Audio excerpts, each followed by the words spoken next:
జిల్లాలోనే జీడి రైతుల పరిస్థితి ఈ రోజు అగమ్య గోచరంగా ఉంది. మంచు తెగులు పడి పూర్తిగా జీడి తోటలన్నీ కూడా స్మాష్ అయిపోయి ఎకరాకి 30,000 40,000 రూపాయలు పెట్టుబడి పెట్టినటువంటి జీడి రైతులందరూ కూడా పూర్తిగా నష్టపోయారు. ఈ ప్రభుత్వం జీడి రైతులకి ఎకరాకి 30,000 రూపాయలు నష్టపరిహారం ఇచ్చి జీడి రైతులు పూర్తిగా ఆదుకోకపోతే ఈ రోజు ఉరే శరణ్యం అని చెప్పేసి జీడి రైతులందరూ కూడా దేవరాపల్లి మండలంలో పెద్ద ఎత్తున ఆందోళన ఉరితాలు వేసుకుని నిరసన తెలియజేయడం జరుగుతూ ఉంది. ఈ ప్రభుత్వం ఈ అనకాపల్లి జిల్లాలో వరి తర్వాత జీడి పంటే ప్రధానమైన పంట. మెట్ట భూముల్లోనే దాదాపు 1,00,000 ఎకరాల్లోనే జీడి అటువంటిది ఈ రోజు పండించడం జరుగుతూ ఉంది. అటువంటి జీడిని ఈ ప్రభుత్వం ఈకేవే చేయకుండా ఈ రోజు ఇన్సూరెన్స్ చేయకుండా ఈ రోజు గాలి వదిలేసి గిరిజన రైతులు మీ సాగు మీరు సవండి అని చెప్పేసి వదిలేటువంటి జరిగింది. ఇది అత్యంత దుర్మార్గమైనటువంటి చర్య. కాబట్టి జీడి రైతులు అలో రామచంద్ర అని చెప్పేసి ఈ రోజు ఏడుస్తా ఉన్నారు.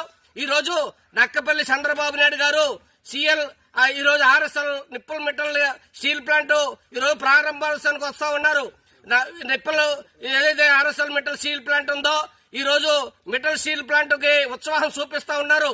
ఈ జిల్లాలోనే లక్షల మంది జీడి రైతులు పంటలు పోయి అలో రామచంద్ర అని ఏడుస్తా ఉంటే ఈ రోజు మిట్టల్ని కార్పొరేట్ సంస్థలు మీరు నెత్తినెట్టుకుని మోస్తా ఉన్నారు. అక్కడ విశాఖపట్నం స్టీల్ ప్లాంట్ నిర్వీర్యం చేస్తా ఉన్నారు.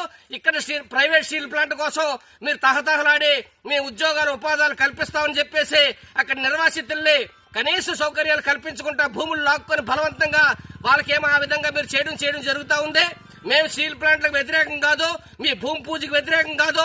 ఈ జిల్లాలో ఉన్నటువంటి జీడి రైతుల యొక్క పరిస్థితిని అర్థం చేసుకోండి. జీడి రైతులు ఈ రోజు ఉరితాళ్లే శరణ్యం అంత పరిస్థితి వచ్చిందనంటే ఈ రోజు గిరిజన రైతుల యొక్క పరిస్థితి ఎంత దౌర్భాగ్యంగా ఉందో మీరు అర్థం చేసుకోవాలి.